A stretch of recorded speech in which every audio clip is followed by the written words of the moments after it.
So I took a look at your class syllabus and the topic that we'll be talking about today, and tried to just kind of break out some pieces that I could focus in on and organize them in a structure in a way that would make sense. So I think the first thing is to start with the attitudes and opinions about homelessness in the United States.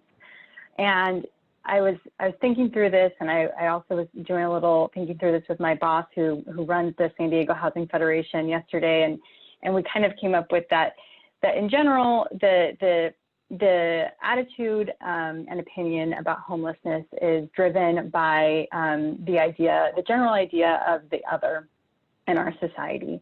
And so that's also connected to a lot of the broader societal issues that we have been dealing with that we continue to deal with.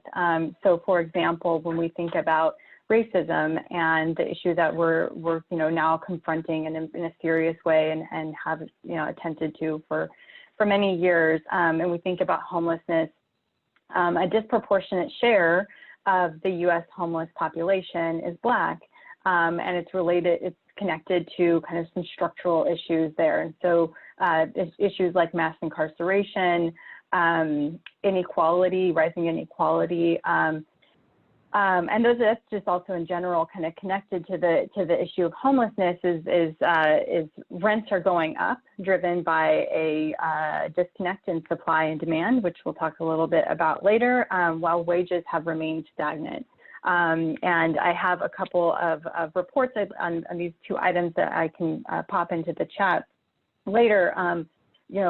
First connected to the issue of racism and structural racism in the United States, the County of Los Angeles took a deep dive in looking at their homeless population, their Black homeless population, and trying to understand why there was such a disproportionate share of Black people who are homeless, given the percentage of the general population in Los Angeles that they made up. And San Diego has similar statistics, similar data.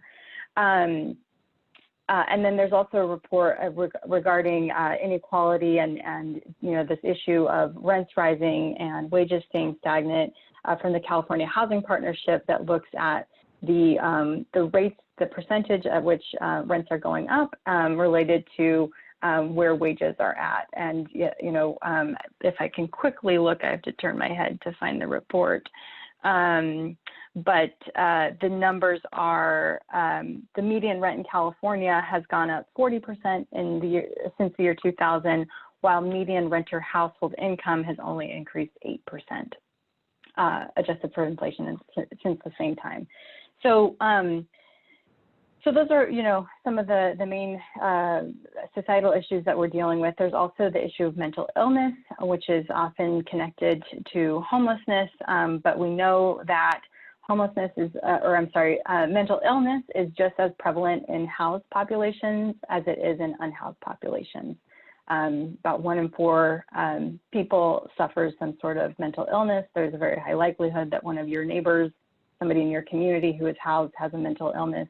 They're just able to deal with it in their house. In a conversation I had with Tamara Kohler, who runs the Regional Task Force on the Homeless here in San Diego, she made a really good point about this, is that when you're suffering from a mental illness and you're housed, on your very worst day, you're able to deal with your mental illness or go through that process in your home, away from the public, away from society, and privately, and deal with it privately. When you are homeless, first of all, your very worst day is almost every single day because you're living on the streets, you're without a place to live.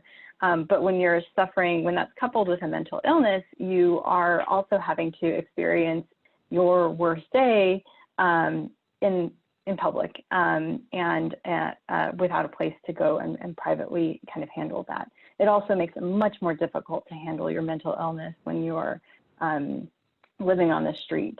As a personal anecdote, I did the point in time count, which is the annual census that is conducted every year throughout the U.S., where people go out very early in the morning and try to find people who are living on the streets or in canyons or otherwise unsheltered, and get a census of that population. And there's a brief survey that is conducted when you encounter those individuals. And a part of that is, asking about mental illness. And almost every person that I surveyed indicated that they had a mental illness. However, most of them said, I did not experience this before. It was something that came on as a result of my situation. So, mental illness is a perception that's out there, but also is both common. It's just as common in people who are housed, and also a cause. It's a result of, it's a symptom of homelessness rather than the reverse, right? Other perceptions around homelessness is the issue of crime. I think for your class reading today, you had to read the article about the battle in Encinitas for the safe parking program for people who are living in their cars. And an interesting, kind of tidbit there was that while the community was very opposed to the safe parking lot because of concerns around crime, what has come out since, now that the parking lot has been in operation, is police have reported no incidents of crime at the parking lot, no increases of reports of crime near the parking lot. But one police officer did report that it's actually been the reverse, in that neighboring residents have trespassed onto the parking lot and have tried to antagonize the residents who are living at that safe parking lot. So this perception of crime, and there's data actually, from many other places that demonstrates that both low-income housing and homeless shelters do not result in higher levels of crime. Another perception that I think we hear a lot about whenever we talk about building permanent supportive housing or homeless shelters in communities is this idea of, if you build it, they will come. Or particularly in California and San Diego, is this idea of our sunshine and our weather is what's bringing people here, because where else would you want to be homeless except for in sunny San Diego? And actually, that's actually not accurate at all. The most recent point-in-time count and several previous point-in-time counts have found high rates of people reporting becoming homeless in San Diego. And so I'm going to do just a quick share screen to pull up that data. If I can do this real quick, I gotta find the screen, and I'm going to click share. Can you all see my screen?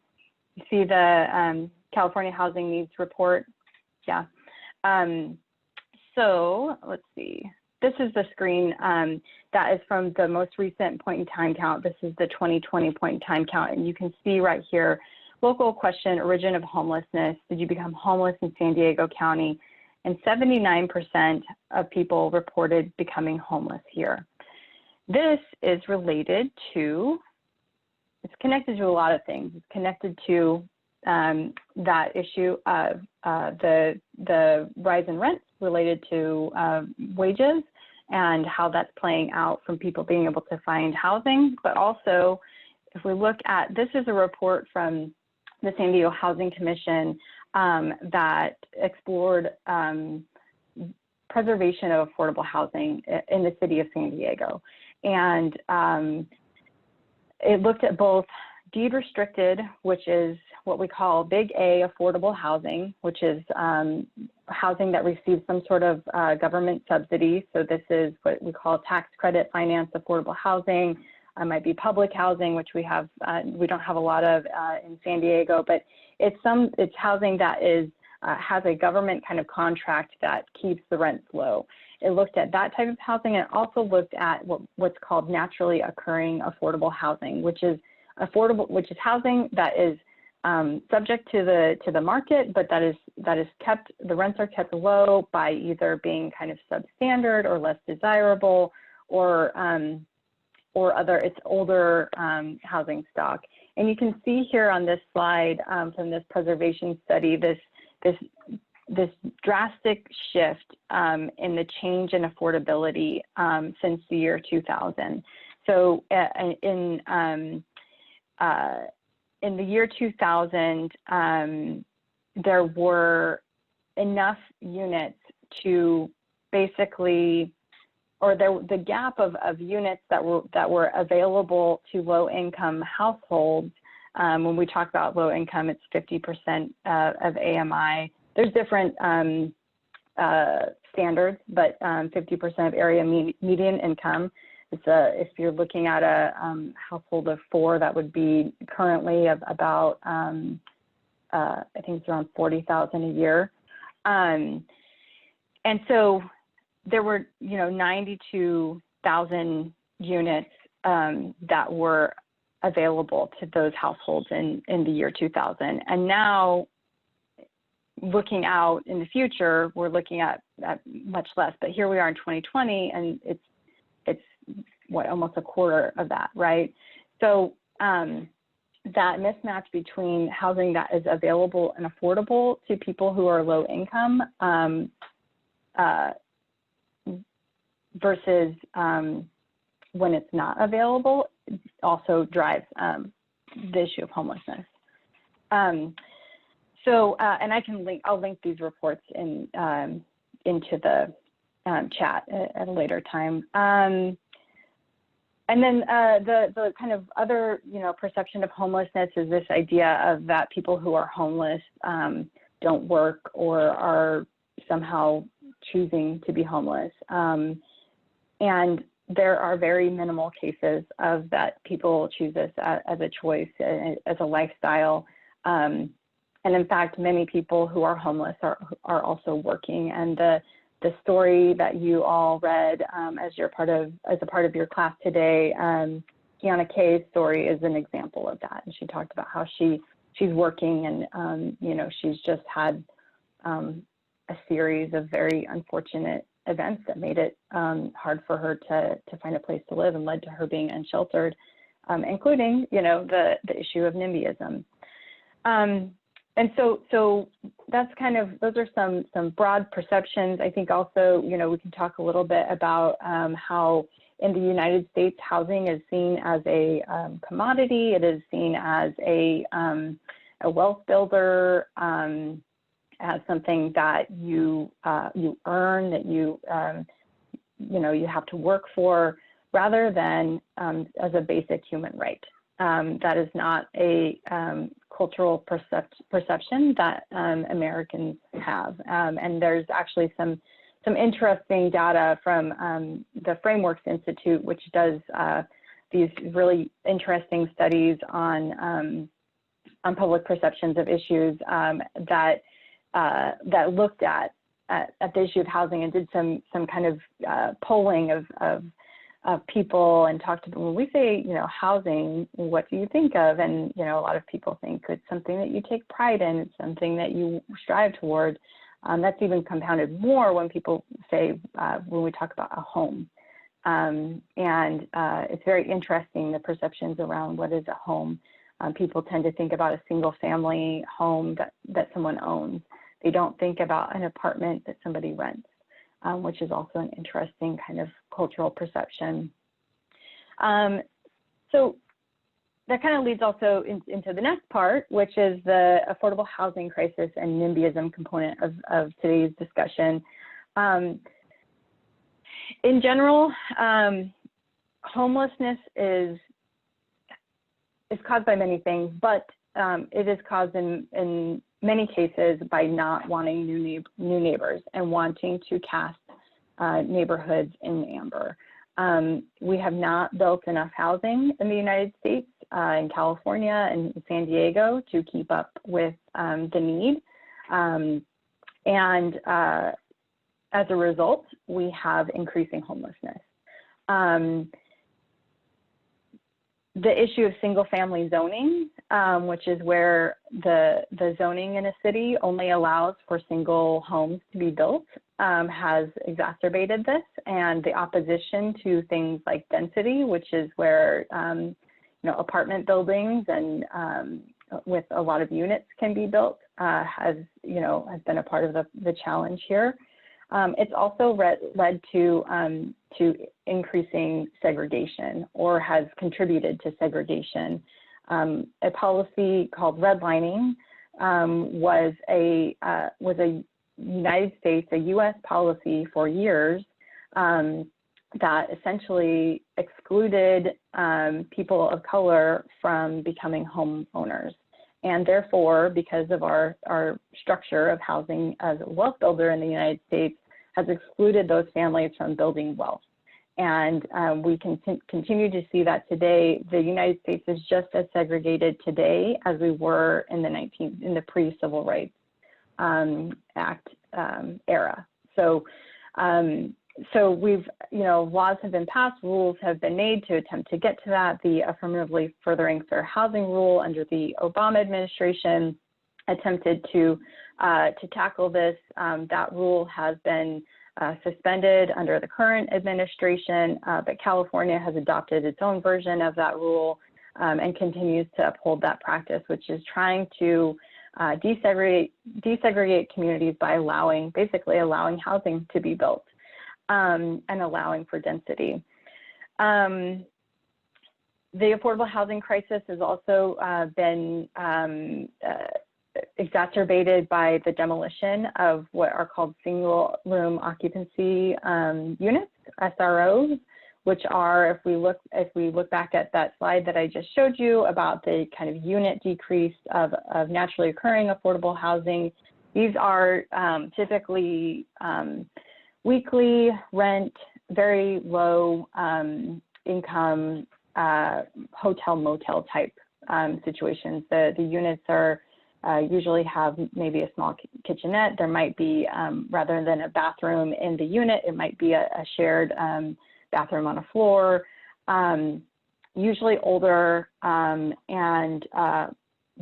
what we have called housing of last resort. So it is housing that people go into when they are not able to pay market rate rents, not able to access government programs or affordable housing, and are trying to basically stay off the street.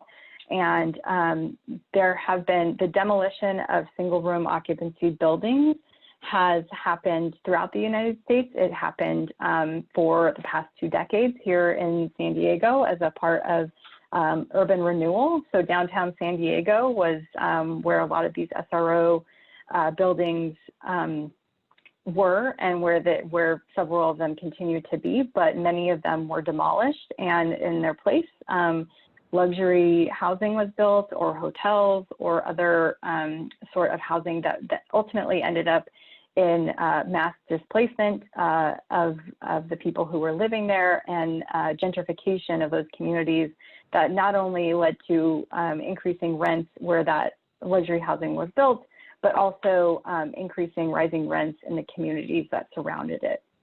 So led to displacement, and that definitely led to homelessness.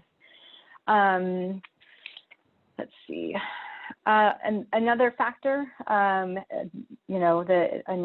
issue in the United States is the years of disinvestment from the U.S. government, and even recently in the past decade from California in housing. The HUD budget has been slashed and has never reached even 50% of its 1978 levels. So we have a massive disinvestment in housing from the federal government. California dissolved our redevelopment agencies in 2012, which were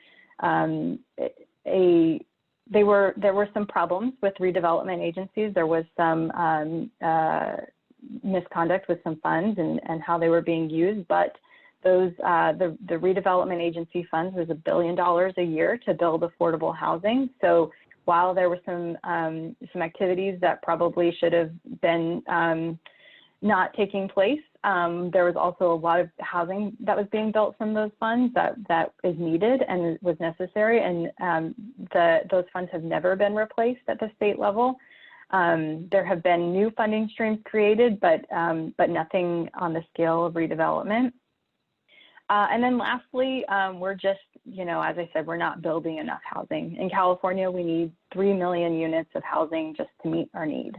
And we have massive shortfalls within that 3 million unit need of affordable housing.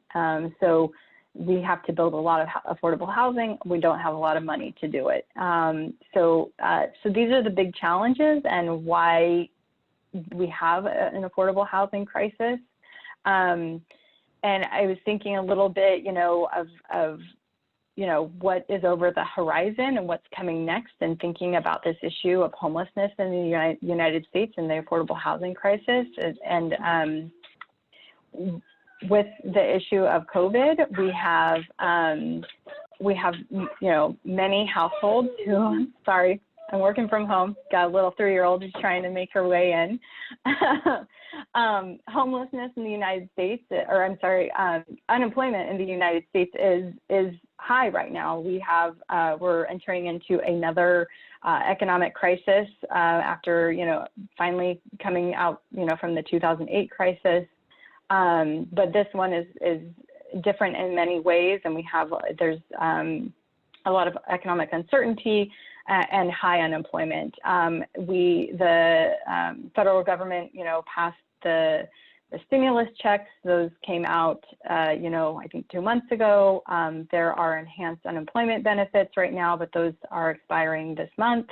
And so we have many households in the United States who are facing not being able to pay their rent and potentially ending up evicted. There is a proposal in the CARES Act to provide $100 billion in rental assistance to keep people housed. And that's not just a number that is pulled out of thin air. Like, that is a number that is backed by data and information and the actual need. And it's $100 billion to keep people housed.